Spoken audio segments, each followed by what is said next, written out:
മക്കളുടെ മനസ്സ് പരുവപ്പെടും. സാഹചര്യം ദുഷിക്കുമ്പോഴോ മനസ്സും ദുഷിക്കും. അന്ധത അവരുടെ വിശ്വാസമായി മാറും. ഫ്രീഡം ഫ്രീഡം ഫ്രീഡം, എല്ലാവർക്കും ഫ്രീഡം. അത് നിങ്ങളെന്തിനാ നോക്കുന്നത്? എൻ്റെ കാര്യം നിങ്ങൾ നോക്കണോ എന്ന് ആര് ചോദിക്കുകയാണ്? മക്കൾ ചോദിക്കുകയാണ്. എപ്പോഴാ ചോദിക്കുന്നത്? രാവിലെ കിടങ്ങി ഉറങ്ങി എഴുന്നേറ്റത് ഈ പാപ്പുണ്ടാക്കിയ വീട്ടിൽ. സ്വന്തമായി ഒരു റൂം കിടക്കണമെങ്കിൽ എത്ര ചെലവുണ്ട് ഒരു ദിവസം? ഇവൻ തിന്ന് വളർന്നത് ഈ വാപ്പയുടെ ചോരയും നീരും ഉണ്ടാക്കി വളർത്തിയ തിന്നാണ് ഇവൻ വളർന്നത്. എന്നിട്ട് ഇവൻ ചോദിക്കുക, എൻ്റെ ജീവിതത്തിൽ നിങ്ങൾക്ക് എന്താ ചെയ്തത്? എന്ത് യുക്തിയാണുള്ളത്? എന്ത് ലോജിക്കാണുള്ളത് ആ ചിന്തത്തിൽ? ഫ്രീഡമാണോ? അതാണോ ഫ്രീഡം?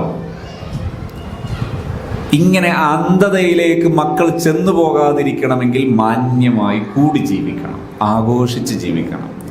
ആഘോഷിച്ച് ജീവിച്ചാൽ കുട്ടികൾ അറിവുള്ളവരും യുക്തിയുള്ളവരും യുക്തിബോധമുള്ളവരുമാകണം. യുക്തി വേണം മനുഷ്യന്, യുക്തിബോധം വേണം. യുക്തി, ഇതാണ് ഫ്രീഡം.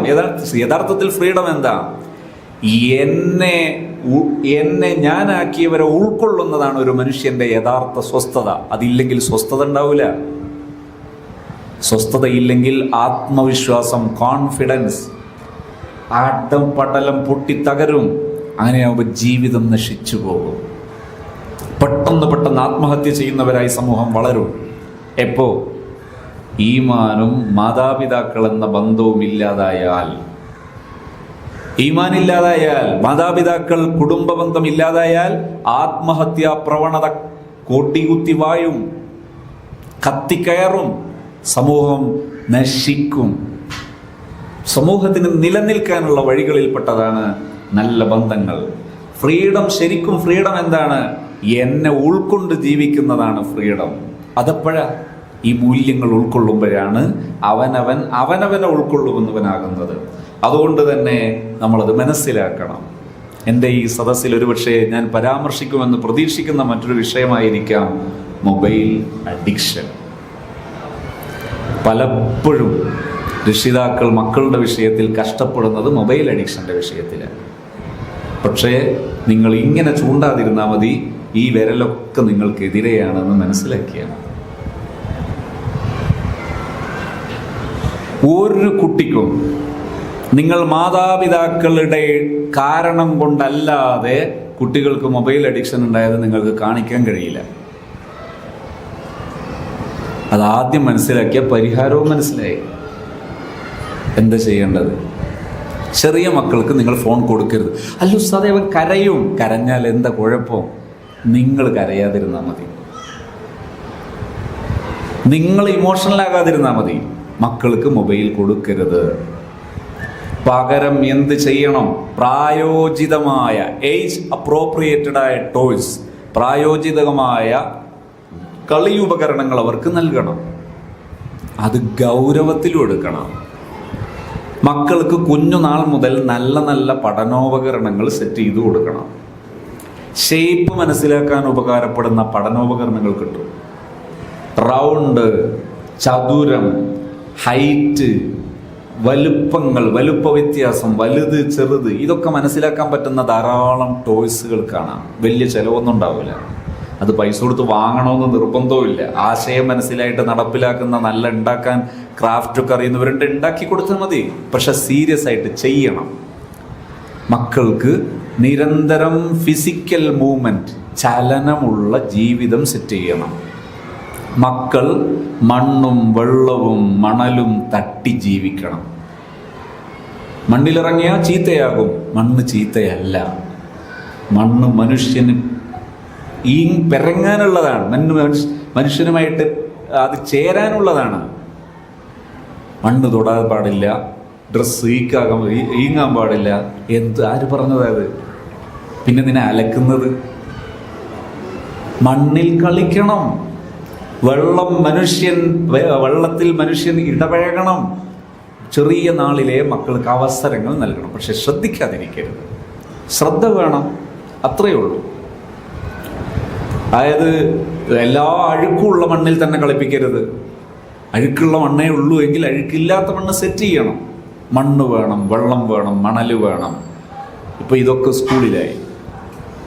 ഇതൊക്കെ സ്കൂളിലേക്ക് മാറിയപ്പോൾ അത് വീട്ടിൽ വെച്ച് നടക്കണം. മക്കൾക്ക് എല്ലാം ഇടപഴകി ശീലിക്കാൻ അവസരം കൊടുക്കലാണ് പരിഹാരം, മൊബൈൽ പരിഹാരമല്ല. മുതിർന്നവരുടെ വിഷയത്തിൽ നിങ്ങൾ ചെയ്യേണ്ടത് ഡീസന്റിൽ ഇടപെട്ട് ശീലിക്കുക. ഉത്തരവാദിത്വം പ്രായോജിതമായി മക്കളെ ഏൽപ്പിച്ച് ശീലിക്കണം. ഒരു 7, 8, 9 വയസ്സ് കഴിയുമ്പോൾ മക്കൾക്ക് ഉത്തരവാദിത്തങ്ങൾ ഏൽപ്പിച്ചു കൊടുത്ത് ശീലിക്കണം. അവർക്ക് ഇഷ്ടപ്പെടുന്ന ഉത്തരവാദിത്തങ്ങൾ ശീലിക്കണം. 5 വയസ്സ് മുതൽ തന്നെ അവരുടെ പ്രായോജിതമായ ഉത്തരവാദിത്തങ്ങൾ അവർക്ക് ചെയ്യാൻ അവസരം കൊടുത്ത് ശീലിക്കണം. 5 വയസ്സാകുമ്പോൾ അവർ ബ്രഷ് ചെയ്യുന്നത് സ്വയം, അവർ എഴുന്നേറ്റ് കഴിഞ്ഞാൽ അവരുടെ പുതപ്പ് എടുത്തു വെക്കുന്നത് സ്വയം, അവരുടെ ഡ്രസ്സ് എടുത്തു വെക്കുന്നത് സ്വയം, അവർ അയച്ചു വെച്ച ഡ്രസ്സ് അത് ഒരു സ്ഥലത്തേക്ക് മാറ്റി വെക്കുന്ന സ്വയം. ശ്രദ്ധിക്കണം, ശിക്ഷയിലൂടെ പഠിപ്പിക്കരുത്, കൽപ്പിച്ച് ശീലിക്കരുത്. വെക്കടവിടെ ചെയ്യരുത്.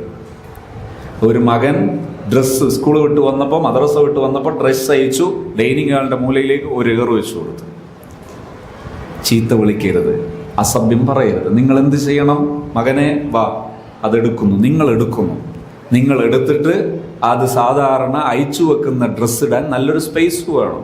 ആ സ്പേസ് കാണിച്ചു കൊടുക്കുന്നു, വെച്ചു കൊടുക്കുന്നു. മോനോട് പറയുന്നു, ഇവിടെ കേട്ടോ മോൻ വെക്കേണ്ടത്, നാളെ മോൻ ഇവിടെ വെക്കൂലേ? ഇല്ല, ഞാൻ വെക്കൂല എന്ന് പറയുന്നു. ഷാഢ്യം വേണ്ട, നിങ്ങൾ നേരത്തെ കൊടുത്തതിൽ പിശകുണ്ട് എന്നാണ് അതിൻ്റെ അർത്ഥം. കുട്ടി നിങ്ങൾ പറയുമ്പോൾ റിയാക്ട് ചെയ്യുന്നതിൽ അനാദരവുണ്ടെങ്കിൽ നിങ്ങൾ കുട്ടിയുടെ മുമ്പിൽ അനാവശ്യമായ അഫെക്ഷൻ കാണിച്ച് ശീലിച്ചിട്ടുണ്ട് എന്നതിൻ്റെ ലക്ഷണമാണത്.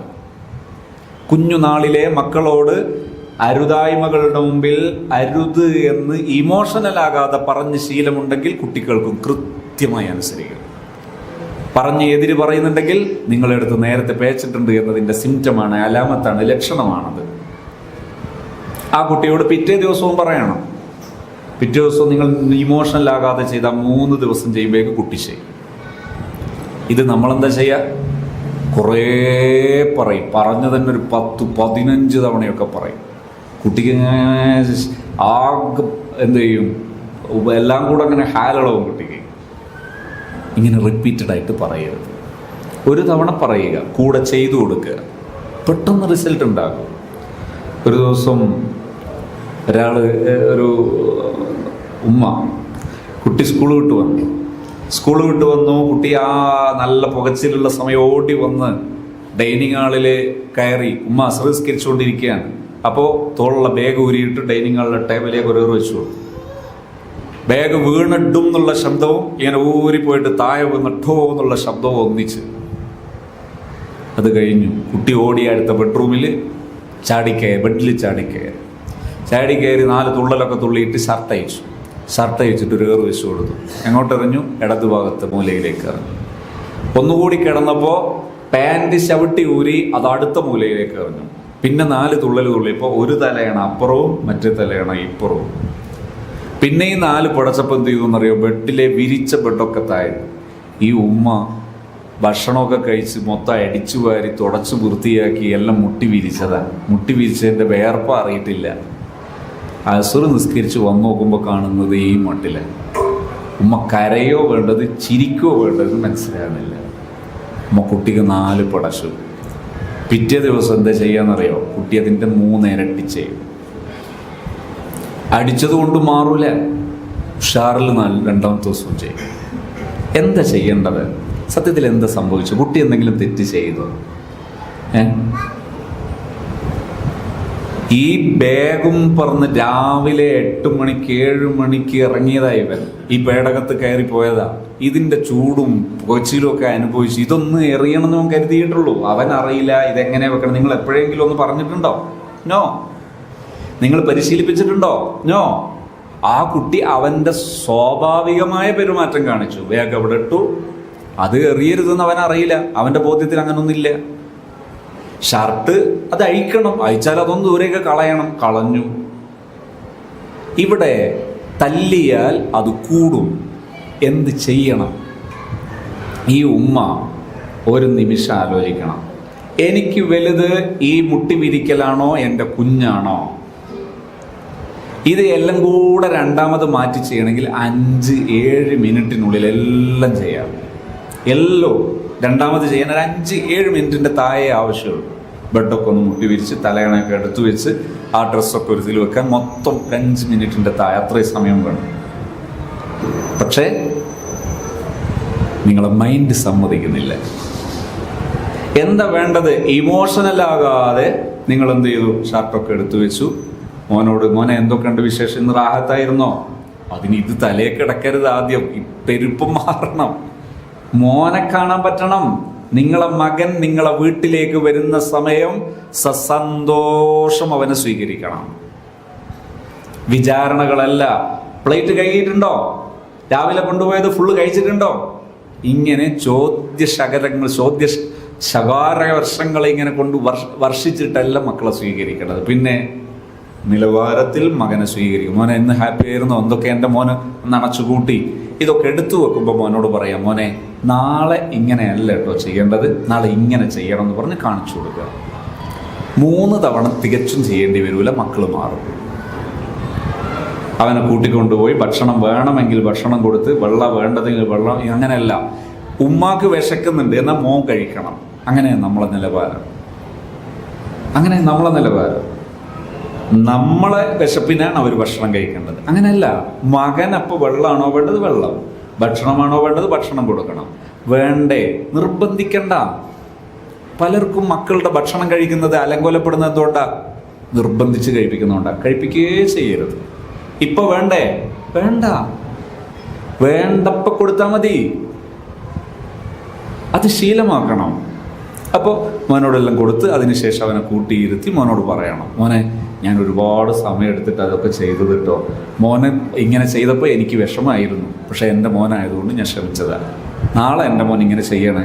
ഇത് ഇമോഷണൽ ആകാതെ പറഞ്ഞാൽ യക്ഫി, ഇനഫ്, അത് മതി. വെറുതെ ബഹളം വെച്ച് നമ്മളുമില്ല കുഞ്ഞുമില്ല, കുഞ്ഞ് നശിക്കാൻ അത് മതിയാകും. അതുകൊണ്ട് ഈ നല്ല പെരുമാറ്റങ്ങൾ നമ്മുടെ മക്കളെ ഉന്നതങ്ങളിലേക്ക് എത്തിക്കും. ബാപ്പ ഒരു സ്വാലിഹായിട്ടില്ലെങ്കിൽ പോലും മക്കള് സ്വാലിഹ്യങ്ങളാകും നല്ല പെരുമാറ്റമുണ്ടായാൽ. ബാപ്പ നിരക്ഷരനാണെങ്കിൽ പോലും മക്കൾ വലിയ വിദ്യാഭ്യാസമുള്ളവരായി മാറും ഈ പെരുമാറ്റമുണ്ടെങ്കിൽ. ഇതൊരു വലിയ ആപ്തവാക്യമാണ് ഇപ്പം ഞാൻ നിങ്ങളോട് ഈ പറഞ്ഞു വെച്ചത്. നമുക്ക് വിദ്യാഭ്യാസം ആവശ്യമില്ല. മക്കൾ ഉന്നത വിദ്യാഭ്യാസം നേടാൻ ആകെ ആവശ്യമുള്ളത് ബഹുമാനപൂർവ്വം മക്കളോട് പെരുമാറാൻ അറിയുമെങ്കിൽ അവർ ഉന്നതങ്ങളിലെത്തും. ഇന്ത്യയുടെ പ്രസിഡന്റുമാരെ പഠിച്ചു നോക്കും നിങ്ങൾ, ലോക ചരിത്രത്തിലെ മഹാന്മാരെ പഠിച്ചു നോക്കും നിങ്ങൾ. KR നാരായണൻ മലയാളിയായ ഇന്ത്യൻ പ്രസിഡന്റുമാരിൽ ഒരാളാണ്. KR നാരായണന്റെ ആദ്യകാല ചരിത്രം പഠിച്ചാൽ, കുഞ്ഞുനാൾ പഠിച്ചാൽ, ഇല്ലായ്മകളും വല്ലായ്മകളും അനുഭവിച്ച, സ്വന്തം ആഹരിക്കാൻ ആഹാരത്തിൽ പ്രയാസപ്പെട്ടിരുന്ന ഫാമിലി, ആ ഫാമിലിയിൽ നിന്ന് ഈ ഉന്നതങ്ങളിലേക്ക് എത്താനുള്ള കാരണം പാരന്റാണ്. ഈ ഉമ്മത്തിന്റെ ചരിത്രത്തിൽ ഏറ്റവും അറിയപ്പെട്ട നേതാവാണ് സയ്യിദുന മുഹമ്മദ് ബിൻ ഇദ്രീസ് ശാഫഈ റളിയല്ലാഹു അൻഹു. മഹാനായ ശാഫഈ ഇമാം ഉന്നതങ്ങളിലെത്താനുണ്ടായ കാരണങ്ങളിൽ ഒന്ന് റബ്ബത്നി ഉമ്മി, എൻ്റെ ഉമ്മയുടെ പാരന്റിംഗ് ആണ്. അതുകൊണ്ട് ഈ സ്വാലിഹ്യങ്ങളെയൊക്കെ മനസ്സിലാക്കി അവരെയൊക്കെ ഉൾക്കൊണ്ട് നല്ല ജീവിതം നമ്മുടെ ജീവിതത്തിൽ കൊണ്ടുവരികയും ശരിയും തെറ്റും മനസ്സിലാക്കി ജീവിക്കുന്നൊരു സാഹചര്യം നമ്മളിൽ ഉണ്ടാകണം. ഈ വലിയ പെരുന്നാൾ വരുമ്പോൾ ഡ്രസ്സ് എടുക്കുമ്പോൾ, ഹറാമായ ഡ്രസ്സ് എടുക്കുമ്പോൾ ഒരു ഹയാവും ഇല്ലാതെ മക്കൾക്ക് ക്യാഷ് കൊടുത്ത് ഹറാമായ ഡ്രസ്സ് എടുപ്പിക്കരുത്. ഹറാമാണെന്ന് പറയണം, മക്കളോട് പറയണം. ഹറാമ് ചെയ്യുമ്പോൾ ബാപ്പ പറയണം, മോനെ ഹറാമിന് ഉപ്പാക്ക് സമ്മതമില്ല, അവിടെ ചീത്ത വിളിക്കണ്ട, തല്ലണ്ട, പറഞ്ഞാൽ മതി. പറയുമ്പോൾ നോർമലി പറഞ്ഞ് ശീലിക്കണം, ഇമോഷനാകാതെ പറഞ്ഞ് ശീലിക്കണം. മക്കളോട് പറയണം, ഹറാമ് ചെയ്യുമ്പോൾ ഹറാമിന് ബാപ്പ കൂടെ ഇല്ല കേട്ടോ. ബാപ്പയോട് ആഖിറത്തിലെത്തിയിട്ട് വിളിക്കരുതേ, ബാപ്പ വിളിക്കരുത്. ഞാൻ ഇവിടെ വെച്ച് മോനെ പഠിപ്പിച്ചു, മോൻ അവസരം തന്നു. ഹറാമ് ചെയ്യുമ്പോൾ മോൻ തനിച്ച്, ബാപ്പയെ കൂട്ടരുത്. വിഷമം മക്കളോട് പറയണം. ഇമോഷണലാകാതെ പറഞ്ഞ് ശീലിച്ചാൽ മക്കൾ നന്നാകും. അതിൻ്റെ തെളിവാണ് സയ്യിദുന മുഹമ്മദുർ റസൂലുള്ളാഹി സ്വല്ലല്ലാഹു അലൈഹി വസല്ലമ തങ്ങൾ സ്നേഹം വാരിക്കോരി നൽകി വളർത്തിയ പൊന്നുമോളാണ് ബീവി ഫാത്തിമത്ത് സഹ്റ റളിയല്ലാഹു അൻഹ. എന്തുമാത്രം ഇഷ്ടം കാണിച്ചിരുന്നു. മോള് വരുമ്പോൾ വീട്ടിന്റെ പുറത്തു നിന്ന് വരികയാണെങ്കിൽ ഇറങ്ങിച്ചെന്ന് മോൾക്ക് ഹസ്തദാനം ചെയ്ത് ഹഗ് ചെയ്ത് സ്വീകരിച്ച് ആദരവോടെ കൊണ്ടുവന്ന് ഇരുത്തും. തിരിച്ചു മോളും അങ്ങനെ തന്നെയാണ്. എന്തൊരു സ്നേഹം, എന്തൊരു ബഹുമാനം പരസ്പരം. പക്ഷെ ഫാത്തിമ ചീത്തയായോ? ആകൂല. മനുഷ്യ ചരിത്രത്തിൽ പിന്തുടരേണ്ട പാഠമാണത്. എല്ലാവർക്കും ഉള്ളതാണ്. അത് മുഅ്ജിസത്ത് കൊണ്ട് ചെയ്യേണ്ട കാര്യമൊന്നുമില്ല. എല്ലാ പാരന്റും ചെയ്യേണ്ടതാണ് പരസ്പര ബഹുമാനം. മക്കളോട് പരസ്പര ബഹുമാനം നിലനിർത്തിയാൽ മക്കൾ ഉന്നതങ്ങളിലേക്ക് വളരും, ചീത്തയാവൂല. ഒരു പെണ്ണ് ആഭരണം അയച്ചു മാറ്റണമെങ്കിൽ എന്തുമാത്രം പവർ ഉണ്ടാകും. ഒരു ദിവസം ബാപ്പ വരുമ്പോ എന്റെ ആഭരണങ്ങളൊക്കെ കണ്ടിട്ട് ബാപ്പക്കൊരു സന്തോഷാകട്ടെ എന്ന് കരുതിയിട്ട് ആഭരണങ്ങൾ എടുത്ത് ധരിച്ചു ബീവി ഫാത്തിമ റളിയല്ലാഹു അൻഹ. പക്ഷേ നബിതങ്ങൾക്ക് എൻ്റെ മോൾ ഉഖ്റവിയായി വളരുന്നതോളം വലുതല്ല ഭൗതികതയോടുള്ള ഒരു ഭ്രമം. ഇത് നബിതങ്ങളുടെ മനസ്സിൽ പ്രകടമായി, അത് മുഖത്തും കണ്ടു. നബിതങ്ങൾ മസ്ജിദ് നബവിയിലേക്ക് തിരിച്ചു പോയപ്പോൾ ഫാത്തിമ ധരിച്ച ആഭരണം മുഴുവനും അഴിച്ചിട്ട് കൊടുത്തയച്ചു. ബാപ്പാനോട് പറയണം, ഇത് വിറ്റിട്ട് ഇതിന്റെ ക്യാഷ് സാധുക്കൾക്ക് വിതരണം ചെയ്യാൻ പറയണം. നിങ്ങൾ ആലോചിച്ച് നോക്ക്. ഇതാണ് മക്കളെ വളർത്തിയാലുള്ള ഗുണം. ഇങ്ങനെയാണ് മക്കളെ പരിപാലിക്കേണ്ടത്. മക്കൾ നല്ലവരാണ്. കുല്ലു മൗലൂദിൻ യൂലദു അലൽ ഫിത്ര. അവർ നന്നാകാൻ നമ്മൾ അവരോട് നോർമലി നിന്ന് ശീലിച്ചാൽ തന്നെ നന്നാകും. നമ്മുടെ ജീവിതത്തിൽ ഹറാമ് വരുമ്പോൾ കണ്ണടച്ച് ശീലിക്കരുത്. ഹലാല് വരുമ്പോൾ ഹലാലായ വിഷയത്തിൻ്റെ മുമ്പിൽ ഹലാലാണെന്ന ബോധ്യത്തിൽ നിൽക്കണം. ഇപ്പം മക്കളെ വ്യാപകമായി പബ്ലിക് ക്യാമ്പസുകളിലേക്ക് പെൺകുട്ടികളെ പറഞ്ഞേക്കുകയാണ്. 17ഉം 18ഉം വയസ്സായിട്ടും പബ്ലിക് ക്യാമ്പസുകളിൽ പോയി പുരുഷനുമായി അന്യപുരുഷനും അന്യ സ്ത്രീയും മിങ്കിൾ ചെയ്ത് ജീവിച്ചതിന് ശേഷം ഒരു തെറ്റും ഉണ്ടാകൂല എന്ന് വിശ്വസിക്കുന്ന ഭയങ്കര ബുദ്ധിമാന്മാരുള്ള കാലമാണ്.